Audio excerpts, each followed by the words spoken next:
Good morning. As Elaine says, I'm just back from near a month's holiday, so trying to get back into gear this week, which is very difficult.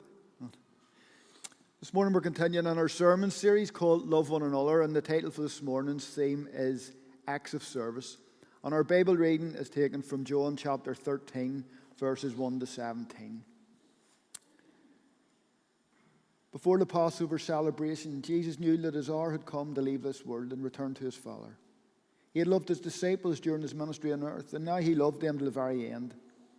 It was time for supper, and the devil had already prompted Judas, son of Simon Iscariot, to betray Jesus. Jesus knew that the Father had given him authority over everything, and that he had come from God and would return to God. So he got up from the table, took off his robe, wrapped a towel around his waist, and poured water into a basin.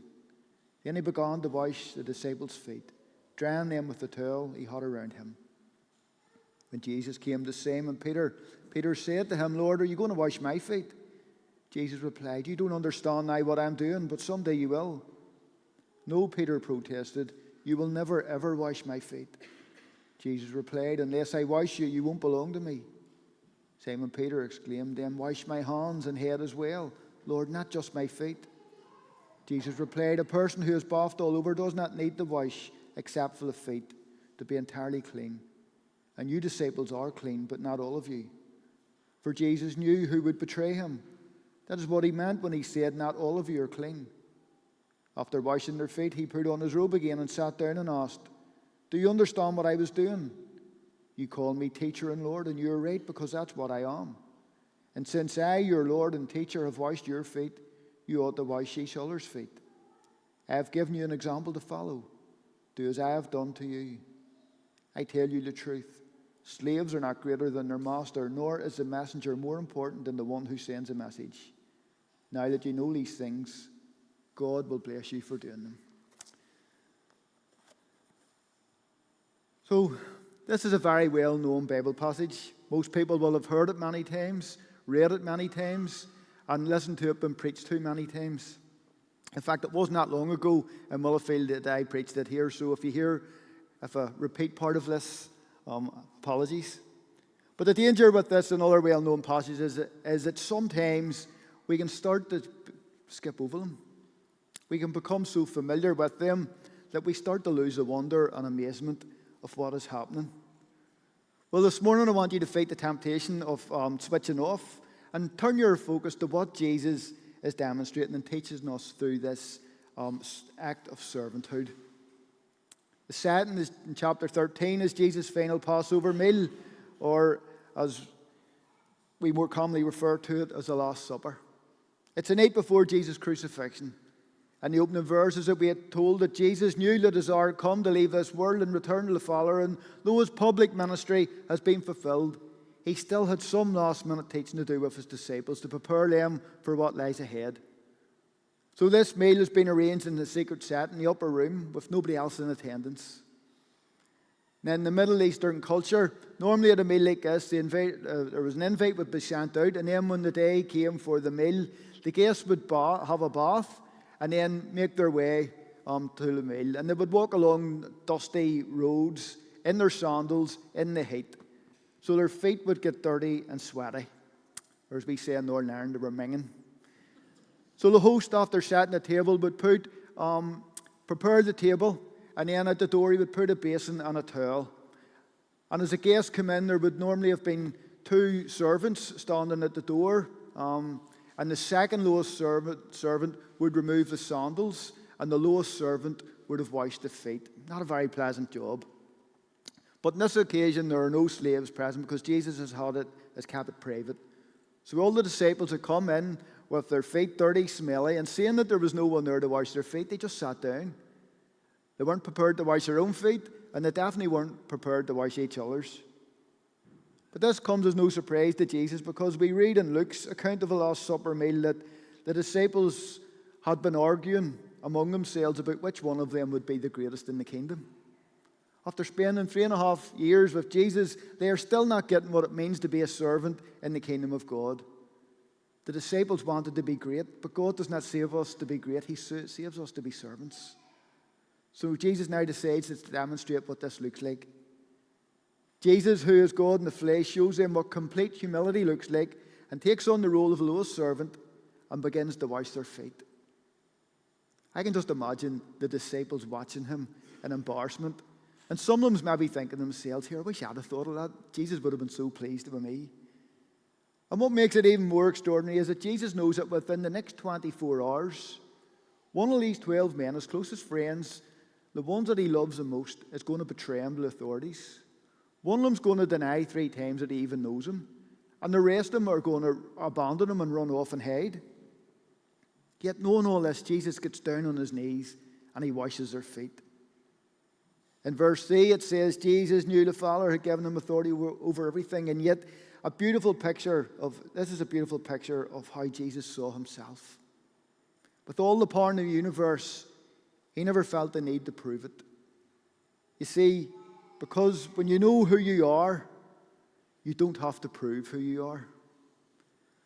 When I was writing this, I had to smile to myself because it took me back to my days when I used to work as a taxi driver. And sometimes back in the early 90s, you'd have got people getting into your taxi and they would have went to you, do you know who I am? And I used to look at them and go, why do you not know who you are? But Jesus knew who he was. He knew where he came from and he knew where he was going. Many people in life think that their identity comes from their qualifications, their job title, their standing in the community, or even their role in the church. And they're all too happy to let you know how smart they are or how important they are. But here we have Jesus with all the power in the universe, and what does he do? He takes on the role of a humble servant. John MacArthur says this when talking about this passage. He says, selfless humility is the soul of love. Or to put it another way, only humble people love, and your capacity to love is directly related to your capacity to humble yourself. The humbler you are, the less interested you are in yourself, and the greater your capacity to invest yourself in someone else. The lower you go in self-concern, the higher you go in concern for others. And this is a love and humility that Jesus is demonstrating to his disciples. And it's how we are called to serve today. Jesus still washes feet today, but he chooses to do it through us, but only if we are prepared to humble ourselves. But as we serve others, our serving must be done with the right motives and the right heart. Our serving should always be done in love and should always point people to Jesus and not to us. If you serve to bring glory to yourself, then you're serving in pride and not in humility. But we should also never be too proud to receive help. Sometimes Jesus wants to come and wash our feet and meet our needs, but we don't let him because what might seem like humility is actually pride. Don't let pride get in the way between you and Jesus, as Peter almost did at this meal. Let's read them verses again. When Jesus came to Simon Peter, Peter said to him, Lord, are you going to wash my feet? Jesus replied, you don't understand now what I'm doing, but someday you will. No, Peter protested, you will never ever wash my feet. Jesus replied, unless I wash you, you won't belong to me. Simon Peter exclaimed, then wash my hands and head as well, Lord, not just my feet. Jesus replied, a person who is bathed all over does not need to wash except for the feet to be entirely clean. And you disciples are clean, but not all of you. For Jesus knew who would betray him. That is what he meant when he said, not all of you are clean. So typical Peter, you never knew what's going to come out of his mouth. He watches Jesus wash the other disciples' feet, but when it comes to him, he refuses to let Jesus wash his feet. Peter believed that he was acting out of humility, but he was actually acting out of pride. He's saying that these other disciples might be okay with you washing their feet, but I'm not okay with my Lord washing my feet. You will never ever wash my feet, Lord, he says. And then Jesus says, unless I wash your feet, you can no longer have a relationship with me. And he quickly moves from never ever to, okay, then wash my hands and feet, but bath me all over. But Jesus tells him, you've already had a bath, Peter. You're already clean. You just need your feet washed. See, Jesus is using a worldly example to explain what is going to happen spiritually on the cross. Jesus was telling Peter that he was already clean. He was already safe because he had put his faith and trust in the Lord. And that's the same for each and every one of us here today who has put their faith and trust in Jesus. Because we have already been washed clean by the blood of Christ that was shed on the cross. In this passage, Jesus knows that his time has come to leave his disciples. Their 3.5 years training has come to an end, and unknown to them at this time, the disciples now will be the ones who will go out into the world through the power of the Holy Spirit and continue the ministry that Jesus has begun. They will become the feet washers. And if there was still any doubt about what Jesus was demonstrating by washing the feet, he made it clear in the following verses. After washing their feet, he put on his robe again and sat down and asked, "Do you understand what I was doing? You call me teacher and Lord, and you're right, that's because that's what I am. Since I, your Lord and teacher, have washed your feet, you ought to wash each other's feet." Jesus is a cornerstone in which the disciples are to build his church. And in this passage, he is teaching them how important their love for one another is as they begin this building. Then he says, "I've given you an example to follow. Do as I have done. I tell you the truth. Slaves are not greater than their master, nor is the messenger more important than the one who sends the message. Now that you know these things, God will bless you for doing them." Jesus says, "I've given you an example to follow. Do as I have done when you do these things, and when you do these things, God will bless you." See, everything in the Christian life is based on imitating Christ. And as Christ imitators, we need to remember that our acts of service imitate Jesus. Our acts of service demonstrate our love. Our acts of service validate our words. Our acts of service hold significant importance in building unity. And our acts of service foster genuine relationships within the body of Christ. So after hearing all this, let's look at 5 biblical examples of what acts of service look like. First one we have is a parable of the Good Samaritan, which is a powerful example of a selfless service in the Bible. This parable is the challenge to examine our prejudices and preconceptions about who is worthy of our help. The Samaritan's action challenges us to extend kindness and support even to those we dislike or disagree with. This story also highlights that genuine service requires sacrifice. It's not just about giving what's convenient, but being willing to go above and beyond for others. The book of Acts, in chapter 9, verses 36 to 32, recounts the inspiring story of Dorcas, also known as Tabitha, a woman known for her acts of charity and service to others. We are told that Dorcas was always doing good and helping the poor. She was skilled in making clothes and used this talent to serve those in need around her. This act of service was not just about providing material help, it was a demonstration of deep compassion and love for others. Dorcas' example challenges us to consider how we can use our talents and resources to serve those around us. Her acts of charity were not grand or spectacular, but they were consistent and deeply impactful.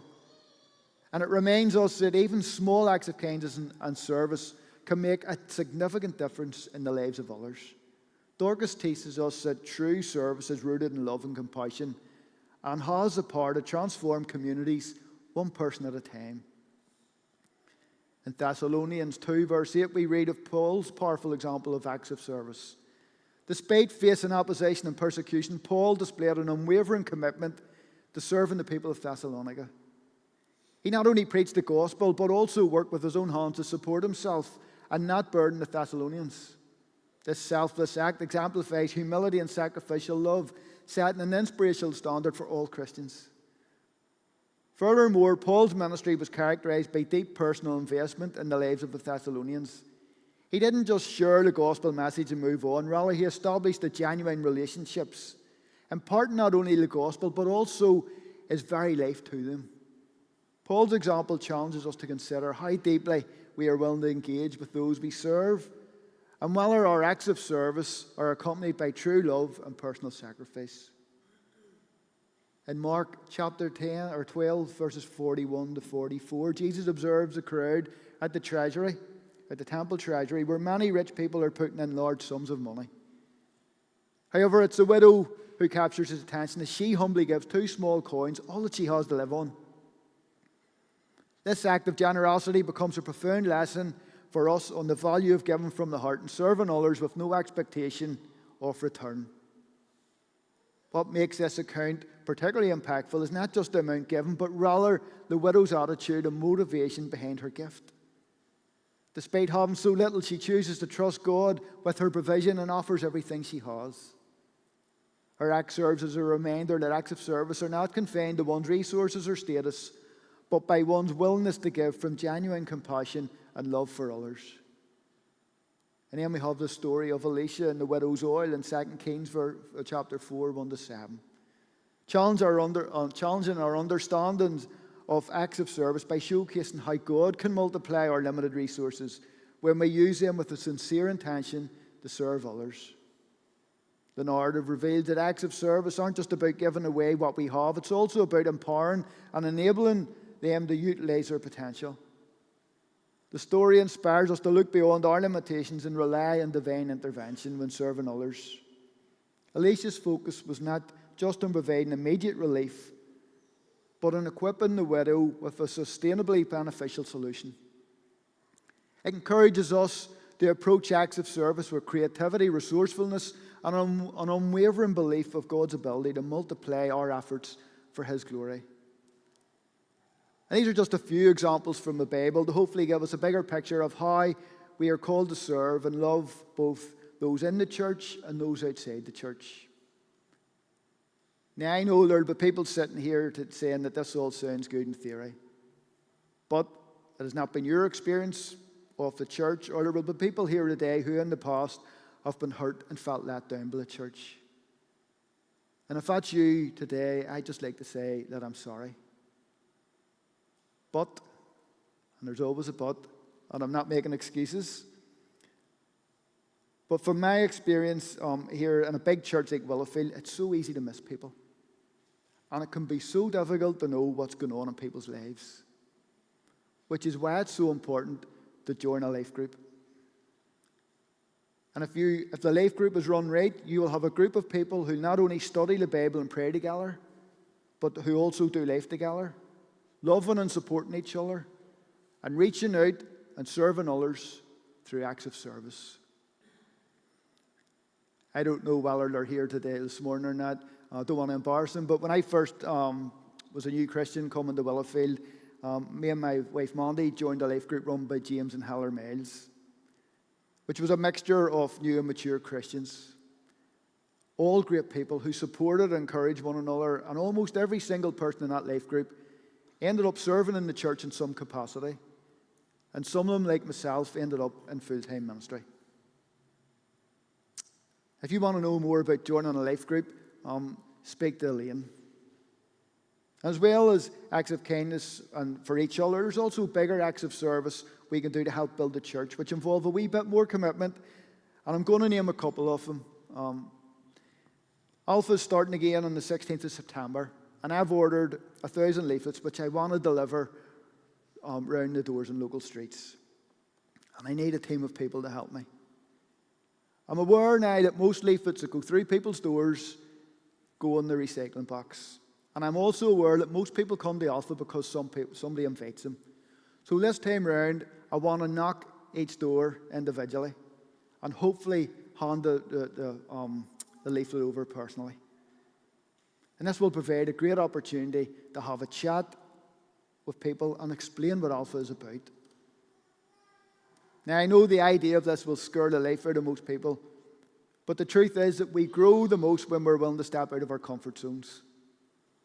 And if the King of Kings is willing to get down on his knees in front of his disciples and wash their feet, then knocking a few doors is not really that difficult. 1,000 leaflets doesn't sound like that much, but it will take a lot of time to knock 1,000 doors, and we only have 3 weeks. So if you can give me an hour or half an hour or whatever over the next 3 weeks, come and let me know.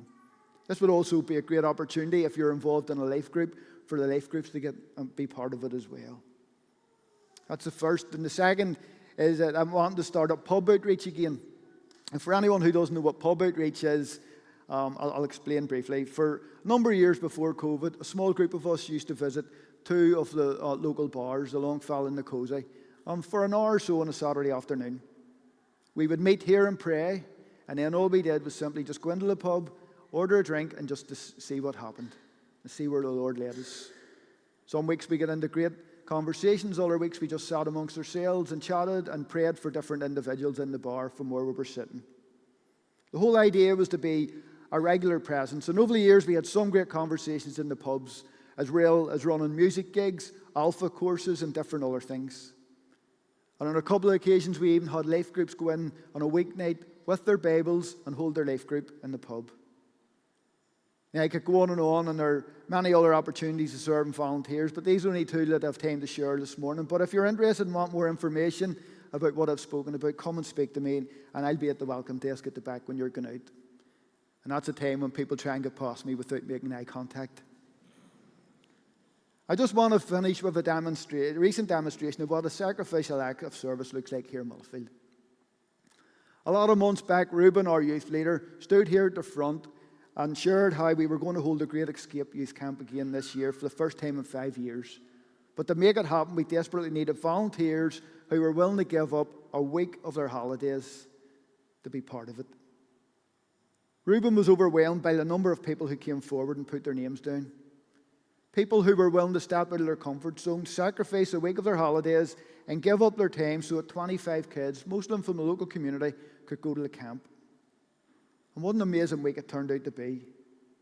Not only did we see kids touched by the power and love of Jesus, we've seen some of the kids come to faith, but we also seen many of the leaders touched and blessed to the extent that one of them, when he returned, couldn't even speak about it without filling up. Each and every week here in Willowfield, we have numerous amounts of people who sacrifice their time to serve and love others. Many of them you'll not even know about the things that they're doing. And I want to thank them all. But we need more. Serving is what we are called to do, and it's through our acts of service, big and small, that we build the church. I'm just going to finish in the words of Jesus. Now that you know these things, God will bless you for doing them. Thank you.